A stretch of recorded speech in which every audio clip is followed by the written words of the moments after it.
कैसे वो विदेश भाग रहा है ये बंदा। अगर समर सिंह दोषी नहीं है तो समर सिंह भाग क्यों रहे हैं? सबसे बड़ा मुद्दा तो ये है, अगर समर सिंह आकांक्षा दुबे के प्रकरण में दोषी नहीं है तो उनका कुछ हाथ नहीं है, तो भाग क्यों रहे हैं? सबसे पहली बात।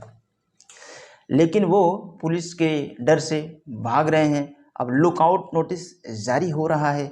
उत्तर प्रदेश के एक थाने में जाकर आकांक्षा दुबे की मां ने अपनी चूड़ी को फोड़ती हैं और वहाँ पे दिखाती हैं कि हमारी जो कार्रवाई ये चल रही है उससे वो खुश नहीं हैं। आप लोग जो कर रहे हैं हम उनसे संतुष्ट नहीं हैं।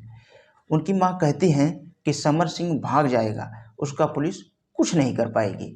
और सच्चाई भी यही है कि अब तक समर सिंह फरार हैं। समर सिंह कहाँ हैं, कैसे हैं, किन लोगों के साथ हैं, आखिरी बात उनसे किससे बातचीत हुई है, इसके बारे में पुलिस को कुछ नहीं जानकारी है।